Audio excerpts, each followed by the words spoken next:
Good morning students. Ariyama ज्ञान संबोधि में आप सभी का स्वागत है। आज की इस ज्ञान संबोधि में हम सीबीएसई में 10th क्लास और 12th क्लास के लिए जो परीक्षा की एक योजना बनाई है, उसका जो खाका तैयार किया है इस कोरोना काल में, आज हम उस पर चर्चा करेंगे। स्टूडेंट्स, यह वीडियो आपके लिए अति महत्वपूर्ण होने वाला है। इस वीडियो को और इसके पॉइंट्स को ध्यान से सुनिएगा, क्योंकि आगामी आपकी जो मिड टर्म की परीक्षाएं होनी है और आपकी जो फाइनल ईयर की परीक्षाएं होनी है, उनके लिए यह वीडियो अति महत्वपूर्ण है। यदि आप इन बिंदुओं को ध्यान में रखेंगे तो आपकी परीक्षा की तैयारी भी अच्छी होगी और आप अच्छा स्कोर भी करेंगे। जैसा कि स्टूडेंट्स, आपको पता है पिछले 2 साल से पूरी दुनिया जो है कोरोना से प्रभावित है, जिस कारण से पिछले 2 वर्षों से आप देख रहे हैं हमारे स्कूलों की और कॉलेजेस की पढ़ाई काफ़ी प्रभावित हो रही है। तो सीबीएसई ने एक नई योजना बनाई है ताकि विद्यार्थियों को किसी भी प्रकार की कोई हानि ना उठानी पड़े, और अचानक अगर कोई ऐसी बात आती है तो विद्यार्थी इस बात को एडजस्ट कर सकें कि उनको अपनी परीक्षा की योजना कैसे बनानी है। तो सीबीएसई ने प्रयास किया है कि कोरोना संक्रमण फैले या उसकी गति अब रुक जाए, लेकिन परीक्षा की योजना जो है उसने 2 तरीके से तैयार की है, जिसमें 2 आपकी परीक्षा ली जाएंगी, जिसे उसने नाम दिया है टर्म 1 और टर्म 2। टर्म 1 की जो परीक्षा है वो पूरी तरह से वस्तुनिष्ठ आधारित है, जिसे आपको OMR शीट पर भर के उसको कंप्लीट करना है। और जो टर्म 2 की परीक्षा है वह आपकी जो है डिस्क्रिप्टिव परीक्षा है। उसमें आपको लघु उत्तरात्मक प्रश्न और जो बड़े प्रश्न होते हैं, आंसर टाइप क्वेश्चन जो होते हैं, शॉर्ट आंसर टाइप होते हैं, ऐसे टाइप क्वेश्चन होते हैं, उनकी आपको किस तरीके से तैयारी करनी है। और दूसरा, सारे पाठ्यक्रम को 2 भागों में बांट दिया गया है। 50% जो पाठ्यक्रम है वो आपका सिलेबस जो है वो टर्म 1 में आएगा, वो पूरी तरह से ऑब्जेक्टिव होगा, MCQ फॉर्म में होगा। और जो आपका टर्म 2 का सिलेबस है वो आपका जो है पूरे तरीके से एक तरह से डिस्क्रिप्टिव होगा। तो आपको किस तरह से परीक्षा की तैयारी करनी है ताकि आप अच्छे से अच्छे अंक प्राप्त कर सकें, मैं आज आपको उसके पॉइंट्स बताने वाला हूं। ये मैंने कुछ बिंदु तैयार की हैं, इन बिंदुओं पर ही सीबीएसई ने चर्चा की है और अभी हाल ही में कुछ नई बातें बताई हैं जिन्हें मैं आपके साथ शेयर करना चाहता हूं। तो इस वीडियो को आप ज़्यादा से ज़्यादा शेयर करें और इस सूचना को ज़्यादा से ज़्यादा विद्यार्थियों तक पहुँचाकर सीबीएसई की जो आगामी परीक्षा की योजना है वो ज़्यादा से ज़्यादा लोगों को समझाने का प्रयास करें, ताकि हमारे स्टूडेंट किसी भी प्रकार से परीक्षा की तैयारी में पीछे न रह जाएं। तो देखिए, सीबीएसई ने कौन सी मुख्य बातें कही हैं वो मैं आपसे शेयर करना चाहता हूँ।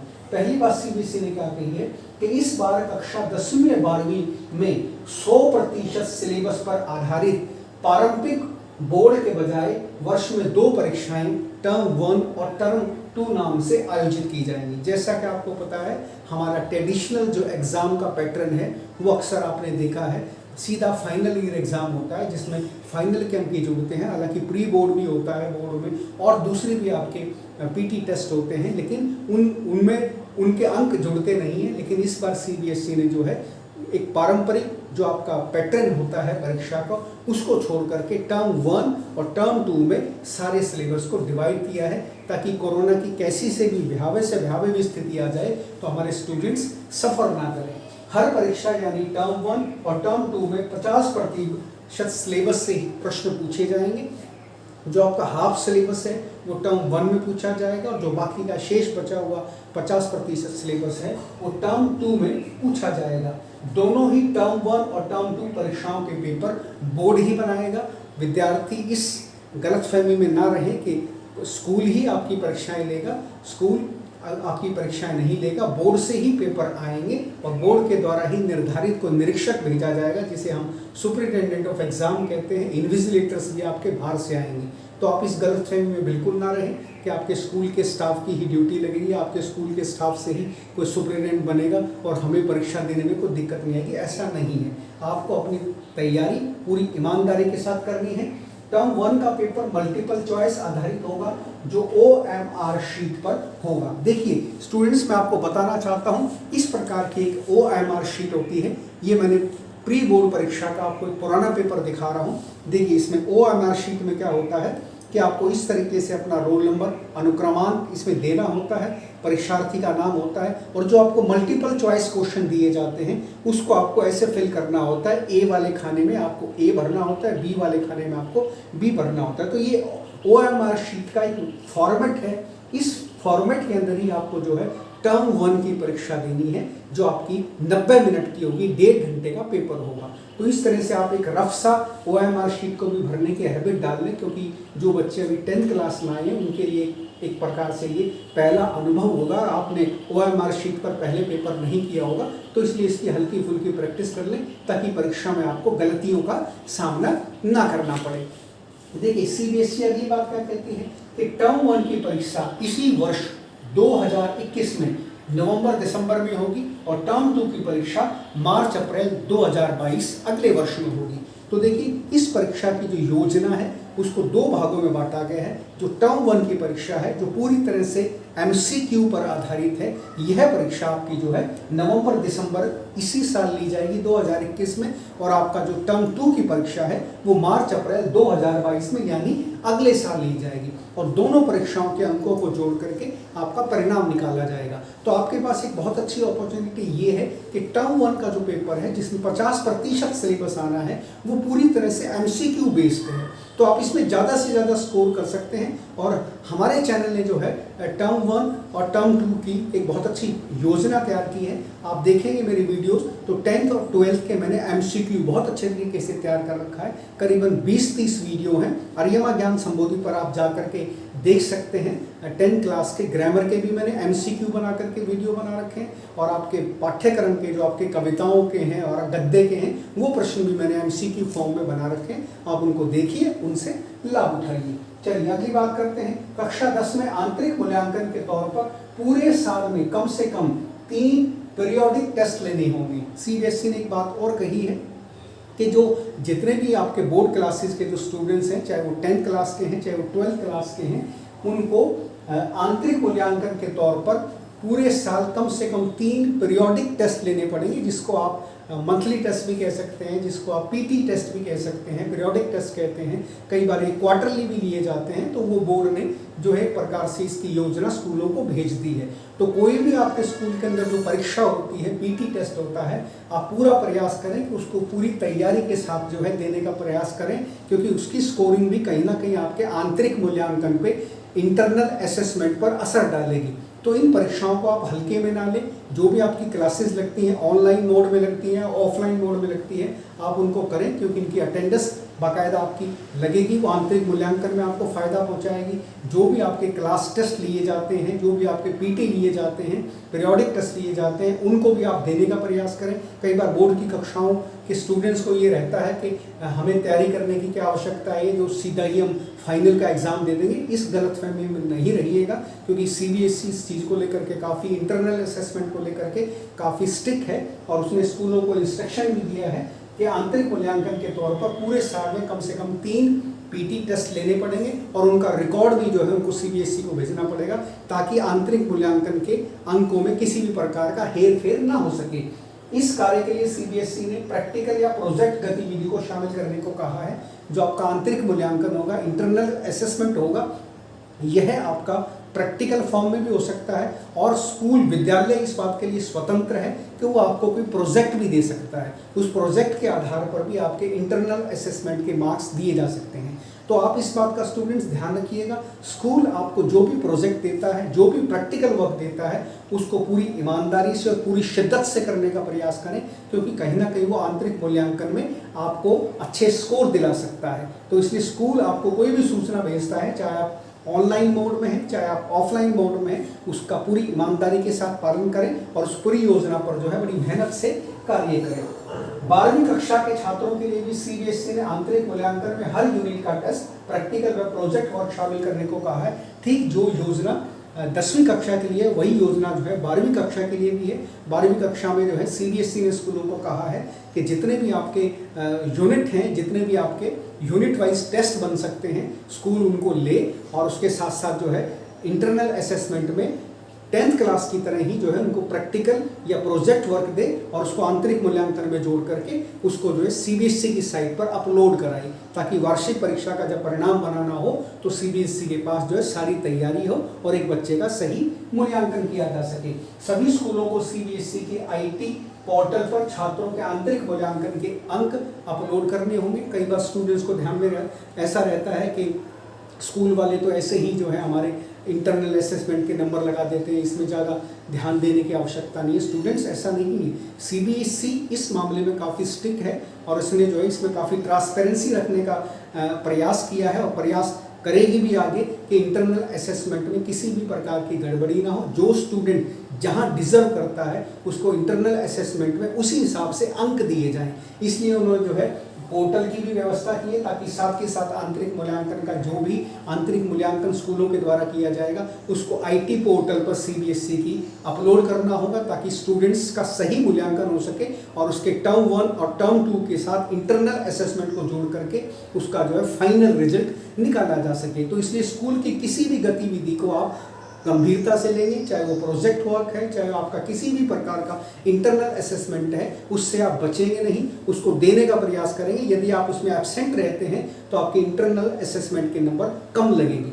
अगला पॉइंट देखिए, स्कूलों में इंटरनल असेसमेंट को मजबूत करने के लिए विशेष प्रयास करने को कहा गया है। ये विशेष प्रयास क्या है कि समय समय पर जो भी स्कूल के द्वारा आपको प्रोजेक्ट वर्क दिया जाता है, प्रैक्टिकल वर्क दिया जाता है, कोई भी आपको किसी भी प्रकार की परियोजना बनाकर तैयार करने के लिए स्कूल में देने को बात कही जाती है, तो आप उस प्रैक्टिकल वर्क को, उस प्रोजेक्ट को जो है पूरी ईमानदारी के साथ करेंगे और अच्छे तरीके से करेंगे ताकि सब्जेक्ट वाइज टीचर्स आपके इंटरनल असेसमेंट के मार्क्स ज़्यादा से ज़्यादा अच्छे से अच्छे लगा सकें ताकि आपका वार्षिक परिणाम बहुत अच्छे तरीके से आ सके। ये देखिए, मैंने टर्म 1 और टर्म 2 की खास बातों में कंपैरिजन करने का प्रयास किया है कि टर्म 1 में क्या खास बात है, टर्म 2 में क्या खास बात है, टर्म 1 का पेपर कितने अंक का होगा, कितने समय का होगा, टर्म 2 कितनी देर में आपसे लिया जाएगा। तो ये सारी चीज़ें मैंने कुछ पॉइंट्स में बनाई हैं, इनको ध्यान रखिएगा। सबसे पहले हम टर्म 1 पे चर्चा करेंगे। मैं यहाँ भी बता चुका हूँ, इसमें कुछ अलग से बिंदु हैं। तो देखिए, यह परीक्षा इसी वर्ष 2021 में नवंबर दिसंबर में ली जाएगी। जैसा कि सीबीएसई ने बताया है कि नवंबर दिसंबर में टर्म 1 की परीक्षा ली जाएगी। 90 मिनट का पेपर एमसीक्यू पर आधारित होगा। जो टर्म 1 की परीक्षा होगी वो 1.5 घंटे की परीक्षा होगी जिसमें 90 मिनट आप समझते हैं निर्धारित होंगे और ये सारी की सारी परीक्षा जो है एमसीक्यू आधारित होगी, वस्तुनिष्ठ प्रश्नोत्तर पर आधारित होगी। मल्टीपल चॉइस क्वेश्चन इसमें दिए जाएंगे जो आपको मैंने अभी आपको दिखाया था OMR शीट पर आपको ये एमसीक्यू भर करके देने होंगे। तो ये 90 मिनट की परीक्षा होगी जो सीबीएसई ने निर्धारित की है। इस प्रश्न पत्र के उत्तर OMR शीट पर देने होंगे। जैसा मैं आपको बता चुका हूँ, टर्म 1 परीक्षा का कार्यक्रम बोर्ड घोषित करेगा, साथ ही पेपर और मार्किंग स्कीम भी भेजेगा।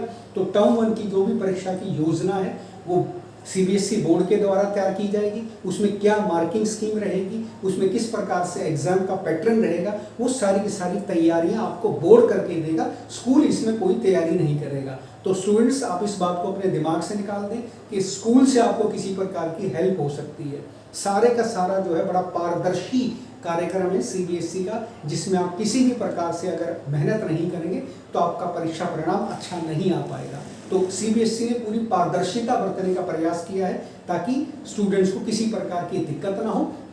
उसके बाद जो है परीक्षाएं बाहरी परीक्षा निरीक्षक व पर्यवेक्षक की मौजूदगी में आयोजित होंगी। इसका मतलब क्या है कि आपके स्कूल से किसी को भी जो है एग्जाम का सुपरिटेंडेंट नहीं बनाया जाएगा। आपका एग्जाम के अंदर जो इन्विजिलेटर्स की ड्यूटी लगती है, पर्यवेक्षक की ड्यूटी लगती है, वो भी सारे आपके बाहर से आएंगे। तो आपके स्कूल के किसी भी स्टाफ, आपके स्कूल के किसी भी टीचिंग फैकल्टी में से किसी की ड्यूटी नहीं लगी।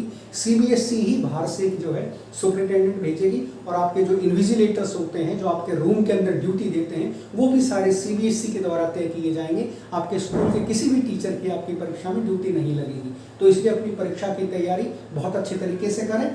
उसके बाद जिस दिन पेपर होगा उसी दिन उसके अंक सीबीएसई की वेबसाइट पर अपलोड होंगे।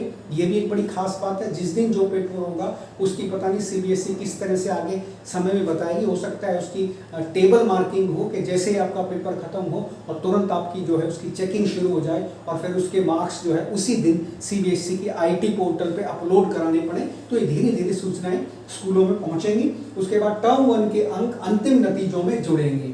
सीबीएसई ने कहा है कि जो टर्म 1 की परीक्षा है जो एमसीक्यू बेस्ड है वो आपकी वार्षिक परीक्षा के रिजल्ट में जुड़ेगी। लेकिन सीबीएसई ने इसमें एक बात और कही है कि यदि किसी भी प्रकार की कोई दिक्कत नहीं आती है और आपके ऑफलाइन मोड में सारे स्कूल खुल जाते हैं, 100% बच्चों की अटेंडेंस स्कूल में पहुंचनी शुरू हो जाती है, तो फिर हो सकता है कि टर्म 1 के जो मार्क्स होंगे उसका कुछ रेशो लिया जाए। अभी तो 50-50% है कि टर्म 1 के 50% मार्क्स, टर्म 2 के 50% मार्क्स। लेकिन अगर कोरोना काल ज़्यादा नहीं फैलता है, कोरोना की महामारी कोविड-19 ज़्यादा नहीं फैलता है और स्कूल पूरी तरह से ऑफलाइन मोड में आ जाते हैं और 100% स्टूडेंट्स स्कूल जाना शुरू कर देते हैं, तो जो टर्म 1 की परीक्षा है वो ली तो ऐसे ही जाएगी। टर्म 1 टर्म 2 में किसी प्रकार का चेंज नहीं है। सीबीएसई ने जो फाइनल कर दिया है, ये चाहे ऑफलाइन मोड में 100% बच्चे जाने शुरू हो जाएं, परीक्षा इसी पैटर्न में होगी टर्म 1 टर्म 2 में। लेकिन जो टर्म 1 का पार्ट है, यदि 100% ऑफलाइन मोड के अंदर परीक्षा होती है तो सीबीएसई पे डिपेंड करता है कि ये टर्म 1 का 50% लेगी या 30% लेगी। लेकिन ये कंफर्म है कि टर्म 1 जो है आपके फाइनल एग्जाम के अंदर इसके अंक जुड़ेंगे, तो ये 50% भी जुड़ सकते हैं और 50% से कम भी जुड़ सकते हैं। वो डिपेंड करता है कि कोविड-19 कितना फैलता है, कितना कंट्रोल होता है। यदि ऑफलाइन मोड में सारे स्कूल खुल जाते हैं तो फिर इसकी कुछ रेशो ही आपके फाइनल के एग्जाम में अंतिम नतीजों में जुड़ेगी। अब हम बात करते हैं टर्म 2 की। टर्म 2 की परीक्षा जैसा कि आपको पता है, ये मार्च अप्रैल 2022 में अगले वर्ष की जाएगी। यह परीक्षा बोर्ड की ओर से निर्धारित बाहरी परीक्षा केंद्रों पर ली जाएगी।